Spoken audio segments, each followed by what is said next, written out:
Europe के एक छोटे से बेहद शांत और ठंडे देश में, जहां झीलें स्थिर हैं, सड़कें व्यवस्थित हैं और रातें लंबी, इन दिनों एक बातचीत चल रही है। यह बातचीत संसद में नहीं है, अखबारों की सुर्खियों में भी नहीं। यह बातचीत कैफे की गोल मेजों पर है, यूनिवर्सिटी के कॉरिडोरों में है, देर रात दोस्तों के बीच है, जहां लोग दिखावे से मुक्त होकर सच बोलते हैं। बात किसी युद्ध की नहीं, किसी आर्थिक संकट की नहीं, बल्कि रिश्तों की है। लातविया जैसे देशों में, जहां आबादी कम है, सुविधाएं ज्यादा हैं और आज़ादी भरपूर है, वहां एक कमी अब खुलकर महसूस की जा रही है। ऐसे पुरुषों की कमी जो सिर्फ साथ चलना नहीं, बल्कि साथ टिकना जानते हों। कई युवा महिलाएं बिना आरोप लगाए, बिना गुस्से के, बस थकी हुई आवाज में कह रही हैं, डेटिंग आसान है, लेकिन जीवन भर का साथी मिलना मुश्किल होता जा रहा है। और यहीं इसी बातचीत में बार बार एक नाम उभरने लगता है, भारत। यह नाम किसी फिल्म से नहीं आया, किसी रील से नहीं आया, बल्कि उन अनुभवों से आया है जो इन महिलाओं ने भारतीय पुरुषों के साथ काम करते हुए, पढ़ते हुए और जीवन के छोटे छोटे पलों में देखे हैं। अब यहाँ जरा ठहरिए, क्योंकि आगे जो आने वाला है वह कोई प्रचार नहीं है, कोई तुलना नहीं है। यह उन पलों की श्रृंखला है जिनमें किसी ने जानबूझकर कुछ नहीं किया, बस जैसा है वैसा रहा। रीगा की एक यूनिवर्सिटी में पढ़ने वाली छात्रा बताती है कि उसकी क्लास में 3 भारतीय छात्र हैं, तीनों अलग राज्यों से, अलग भाषाओं से, अलग आदतों के साथ। लेकिन एक बात उनमें समान है। वह कहती है, वे सुनते हैं, सिर्फ जवाब देने के लिए नहीं, बहस जीतने के लिए नहीं, समझने के लिए। यह बात उसे पहली बार तब महसूस हुई जब एक ग्रुप प्रोजेक्ट के कारण सबको देर रात तक रुकना पड़ा। यूरोप में यह सामान्य है कि काम खत्म होते ही हर कोई अपने रास्ते निकल ले। लेकिन उस रात एक भारतीय छात्र ने यह सुनिश्चित किया कि सब सुरक्षित घर पहुंचें। उसने किसी एहसान की तरह नहीं किया, न ही किसी उम्मीद के साथ, बस सहज रूप से। वह छात्रा कहती है, वह कोई बड़ा बलिदान नहीं था, लेकिन उसी पल मुझे समझ आया कि भरोसा बड़ी बातों से नहीं, छोटे व्यवहारों से बनता है। यूरोप में रिश्ते तेजी से शुरू होते हैं, उतनी ही तेजी से बदलते भी हैं। कुछ साल साथ रहने के बाद अलग हो जाना यहाँ असामान्य नहीं माना जाता। लेकिन जब वह भारतीय समाज के बारे में सुनती है, जहाँ रिश्ता एक फेज नहीं बल्कि जिम्मेदारी माना जाता है, तो वह पहली बार ठहर कर सोचती है। अब जो मैं बताने वाली हूँ वह और गहरा है। एक और महिला जो एक मल्टीनेशनल कंपनी में काम करती है, बताती है कि उसने अपने भारतीय सहकर्मी को 5 साल में कभी अपने परिवार को बोझ कहते नहीं सुना। उसके लिए माता पिता, भाई बहन, जीवन साथी सब जीवन का बोझ नहीं, बल्कि जीवन का विस्तार है। वह कहती है, हमारे यहाँ आज़ादी बहुत है, लेकिन कभी कभी ये आज़ादी अकेलेपन में बदल जाती है। यहाँ लोग अपने करियर और अपने लक्ष्यों में इतने आगे निकल जाते हैं कि बीच का पुल कमजोर पड़ जाता है। इसके उलट भारतीय पुरुषों में उसने यह देखा कि वे मजबूत हैं, सिर्फ शरीर से नहीं बल्कि मन से। वे कठिन परिस्थितियों से भागते नहीं, उन्हें संभालने की कोशिश करते हैं। यह बात उन महिलाओं को भीतर तक छूती है जो जीवन को सिर्फ रोमांस नहीं बल्कि साझेदारी की तरह देखती हैं। उनके लिए ताकत का मतलब ऊंची आवाज या आक्रामकता नहीं, बल्कि जिम्मेदारी उठाने की क्षमता है। धीरे धीरे यह आकर्षण व्यक्तिगत अनुभवों से निकलकर सामूहिक बातचीत बन जाता है। Social media, travel blogs, intercultural marriage forums, हर जगह एक बात बार बार सामने आती है कि भारतीय पुरुष वेलकमिंग होते हैं। वे रिश्ते में जगह बनाते हैं, सिर्फ अपने लिए नहीं बल्कि सामने वाले की पूरी पहचान के लिए। एक यूरोपीय महिला लिखती है कि जब उसने पहली बार किसी भारतीय परिवार के साथ समय बिताया तो उसे हैरानी हुई कि कैसे एक ही घर में अलग अलग पीढ़ियां रहते हुए भी एक दूसरे की बात सुनी जाती है। मतभेद होते हैं, लेकिन संवाद भी होता है। उसके समाज में अक्सर शादी के कुछ साल बाद लोग अलग अलग दिशाओं में खिंच जाते हैं।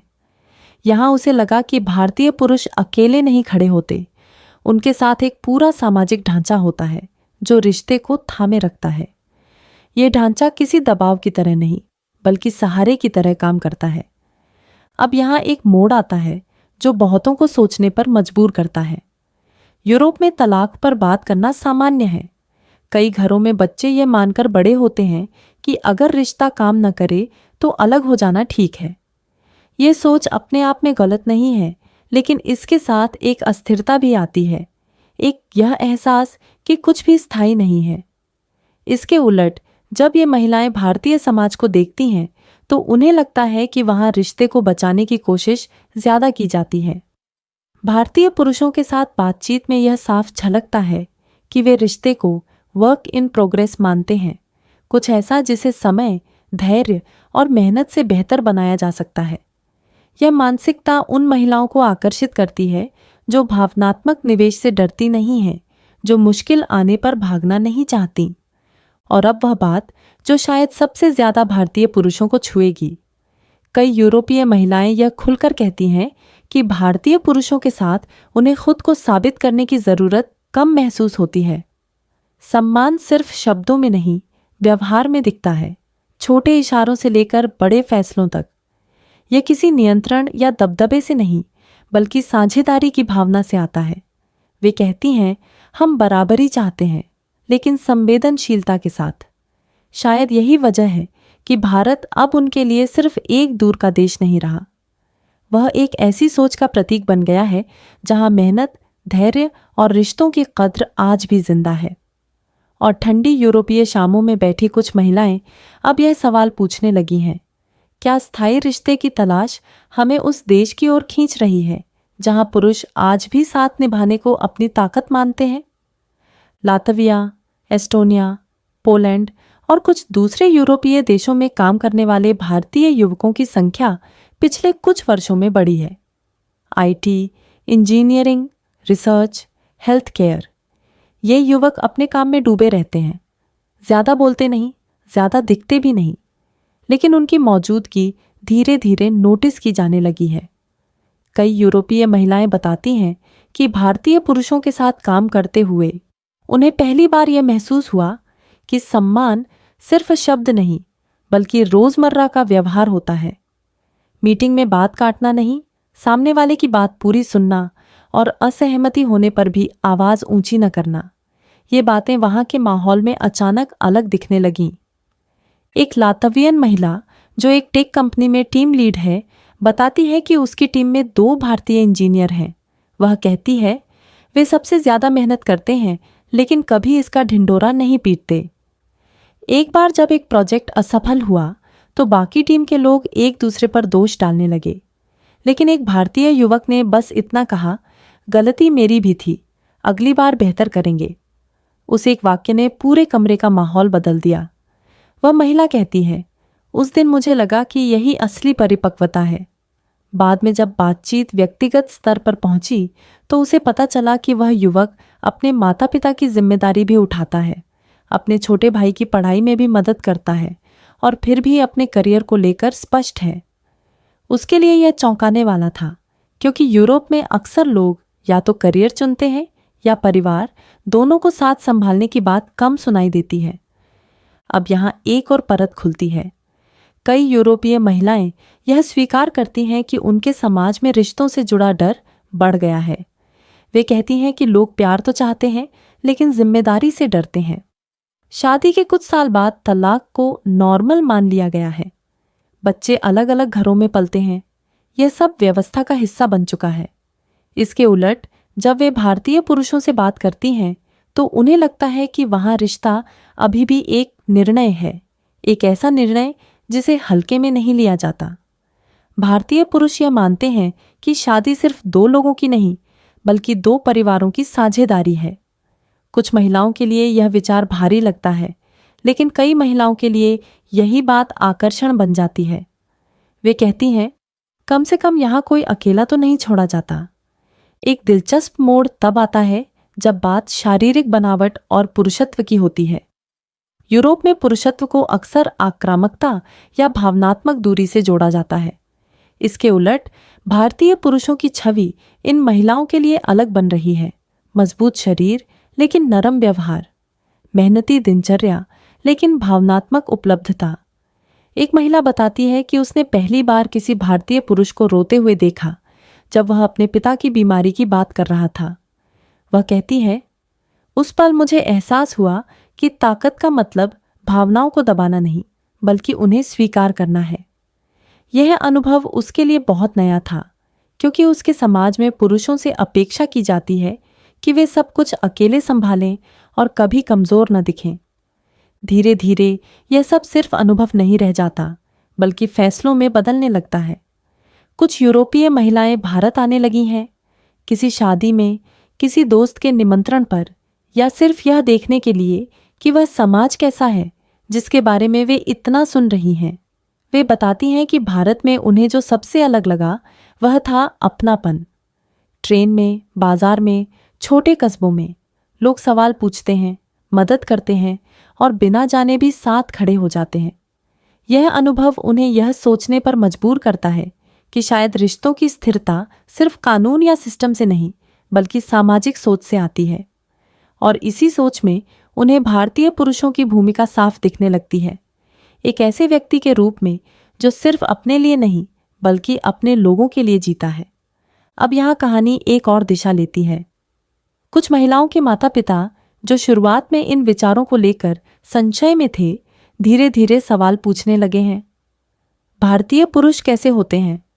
क्या वहाँ महिलाओं को बराबरी मिलती है? और जब वे अपनी बेटियों के अनुभव सुनते हैं, सम्मान, सुरक्षा, भावनात्मक स्थिरता, तो उनके सवालों का स्वर बदलने लगता है। यह कोई आदर्श दुनिया नहीं है, कोई परिकथा नहीं है, लेकिन यह एक अलग सामाजिक मॉडल है, जहां पुरुषत्व का मतलब सिर्फ ताकत नहीं, बल्कि जिम्मेदारी है। और शायद इसी वजह से आज यूरोप के कुछ हिस्सों में यह बातचीत सिर्फ कैफे की मेज़ों तक सीमित नहीं रही। यह बातचीत अब जीवन के फैसलों तक पहुंच रही है।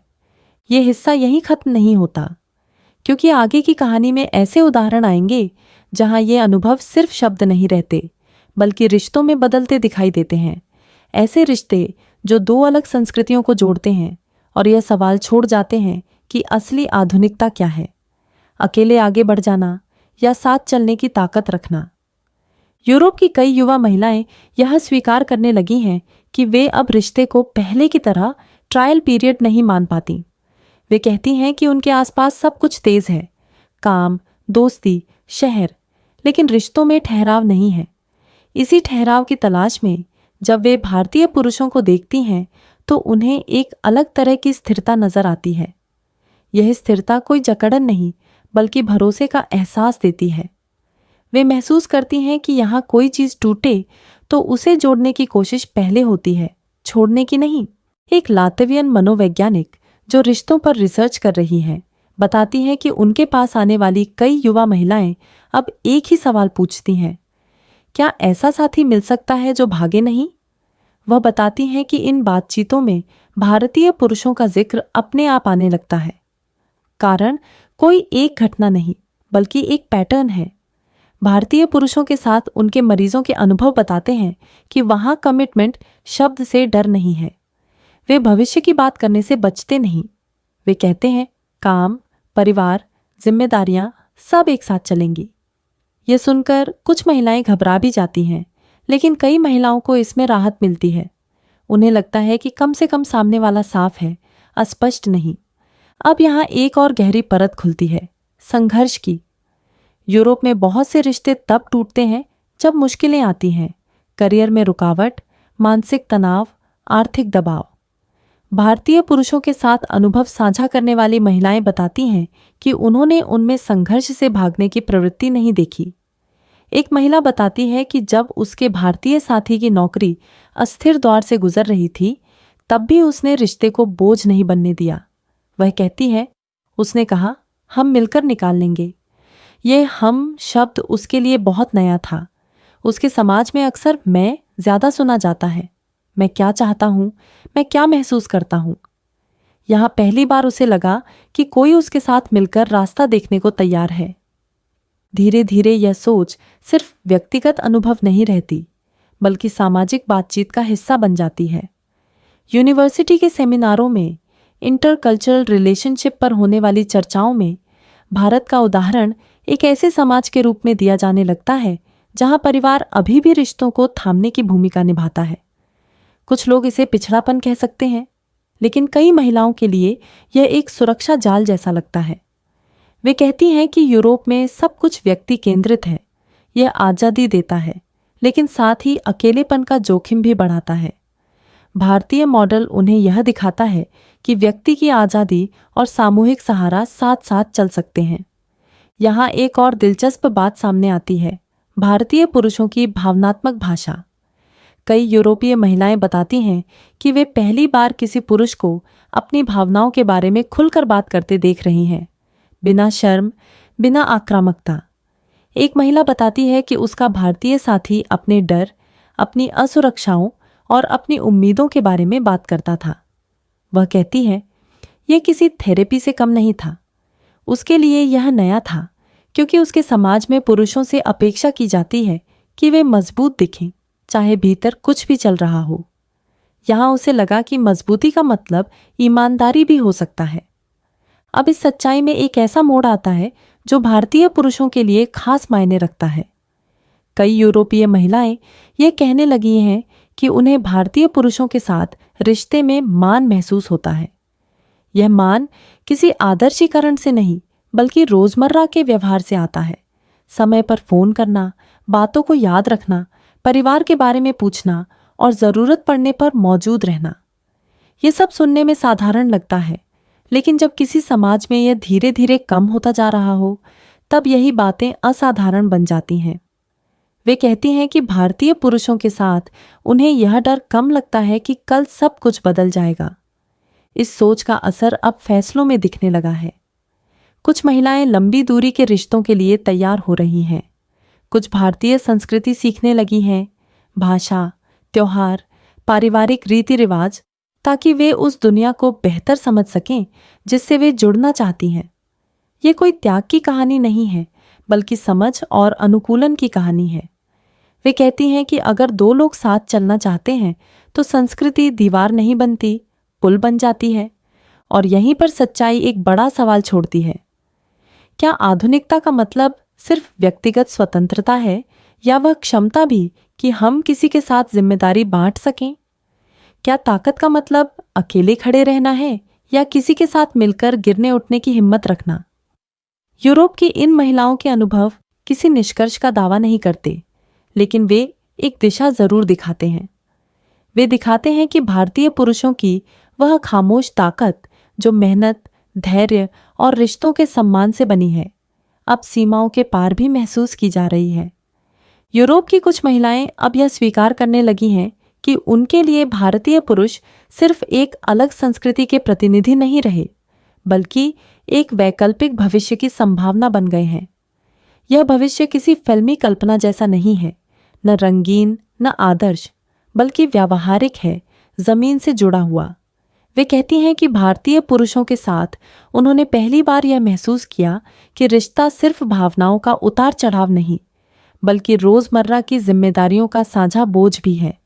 और अजीब बात यह है कि यही बोझ उन्हें भारी नहीं, बल्कि सुरक्षित लगता है।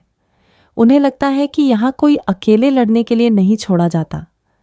अब जो मैं बताने वाली हूँ, वह शायद सबसे ज्यादा भारतीय पुरुषों के भीतर गूंजेगा।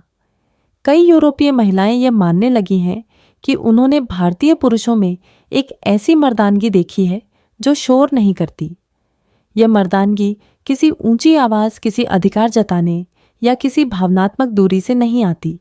यह आती है रोज की मेहनत से, वादे निभाने से और मुश्किल समय में खड़े रहने से। एक महिला बताती है कि जब उसके जीवन में मानसिक तनाव का दौर आया तो उसके भारतीय साथी ने कोई बड़ा भाषण नहीं दिया। उसने बस इतना कहा, मैं हूं। और वह सच में रहा। उसके लिए यह अनुभव नया था, क्योंकि उसने पहले ऐसे रिश्ते देखे थे जहां मुश्किल आते ही लोग पीछे हट जाते थे। यहां उसे लगा कि ताकत का मतलब समस्या को हटाना नहीं, बल्कि उसके साथ खड़े रहना है। धीरे धीरे इन अनुभवों का असर परिवारों तक पहुंचने लगा। शुरुआत में माता पिता संकोच में थे, अलग देश, अलग संस्कृति, अलग जीवन शैली। लेकिन जब उन्होंने अपनी बेटियों को पहले से ज्यादा स्थिर, शांत और आश्वस्त देखा, तो सवालों का स्वर बदलने लगा। वे पूछने लगे, वे लोग कैसे रहते हैं, उनके परिवार कैसे होते हैं? और जब जवाबों में बार बार सम्मान, संवाद और जिम्मेदारी जैसे शब्द आने लगे, तो संदेह की जगह जिज्ञासा ने ले ली। कुछ परिवार भारत आने लगे, शादी के लिए नहीं बल्कि समझने के लिए। वे भारतीय घरों में गए, साधारण जीवन देखा और यह महसूस किया कि वहाँ रिश्ते किसी परंपरा के दबाव से नहीं बल्कि आपसी निर्भरता से चलते हैं। यह अनुभव उनके लिए आंख खोलने वाला था। यहाँ कहानी एक और गहराई पकड़ती है। कई यूरोपीय महिलाएं ये कहती हैं कि भारतीय पुरुषों के साथ उन्हें रोल निभाने की मजबूरी कम लगती है। उन्हें न तो ज्यादा सख्त बनना पड़ता है, न ही ज्यादा आत्मरक्षा करनी पड़ती है। वे जैसी हैं वैसी रह सकती हैं। यह बात आधुनिक समाज में बहुत बड़ी है, क्योंकि बराबरी की बात करते करते कई बार इंसान थक जाता है। यहाँ उन्हें साझेदारी का एहसास होता है, जहाँ दोनों अपने अपने हिस्से का बोझ उठाते हैं। भारतीय पुरुषों के साथ उनके अनुभव बताते हैं कि वहाँ हम शब्द सिर्फ भाषा में नहीं, व्यवहार में भी मौजूद है। अब जरा ठहरिए, क्योंकि यहाँ एक ऐसा मोड़ आता है जो पूरी कहानी को बांध देता है। कुछ महिलाएं अब खुले तौर पर यह कहने लगी हैं कि वे अपने बच्चों के लिए वही मूल्य चाहती हैं जो उन्होंने भारतीय परिवारों में देखे, बुजुर्गों का सम्मान, रिश्तों की निरंतरता और यह समझ कि जीवन सिर्फ व्यक्तिगत उपलब्धियों का नाम नहीं है। वे कहती हैं कि उन्होंने भारतीय पुरुषों में पिता बनने की एक अलग छवि देखी है, एक ऐसा पिता जो मौजूद रहता है, जो सिर्फ कमाने वाला नहीं बल्कि सिखाने वाला भी होता है। यह कल्पना उनके लिए बेहद आकर्षक है, क्योंकि उनके अपने समाज में कई बच्चे टूटे परिवारों के बीच बड़े होते हैं। और अब इस पूरी सच्चाई का सबसे शांत लेकिन सबसे शक्तिशाली हिस्सा, भारतीय पुरुष जिनके बारे में यह सब कहा जा रहा है, अक्सर खुद नहीं जानते कि दुनिया उन्हें किस नज़र से देखने लगी है। वे अपनी जिंदगी में व्यस्त हैं, काम, परिवार, जिम्मेदारियां, बिना यह महसूस किए कि उनकी साधारण सी लगने वाली आदतें किसी और के लिए असाधारण बन रही हैं। यही उनकी सबसे बड़ी ताकत है। ये कहानी उन्हें हीरो बनाने नहीं आई, बल्कि यह बताने आई है कि जो वे स्वाभाविक रूप से हैं, मेहनती, जिम्मेदार, रिश्तों को निभाने वाले, वही गुण आज सीमाओं के पार भी पहचाने जा रहे हैं। अंत में यह कोई दावा नहीं है कि हर भारतीय पुरुष ऐसा ही होता है या हर यूरोपीय महिला यही चाहती है। यह सच्चाई सिर्फ उन अनुभवों की है जो एक दिशा दिखाते हैं। एक ऐसी दुनिया में जहां रिश्ते तेजी से बनते और टूटते हैं, वहां कुछ लोग अब उस सोच की ओर देख रहे हैं जहां रिश्ता एक यात्रा है, लंबी, कभी कभी कठिन, लेकिन साझा। और शायद यही वजह है कि दूर यूरोप में बैठी कुछ महिलाएं अब यह सवाल खुद से पूछ रही हैं, क्या सच्ची आधुनिकता अकेले आगे बढ़ने में है या किसी के साथ मिलकर जीवन बनाने की हिम्मत में? यही सवाल इस सच्चाई को यही नहीं रोकता बल्कि आगे बढ़ाता है, एक ऐसी बातचीत की तरह जो अभी खत्म नहीं हुई है और शायद बहुत दूर तक जाएगी।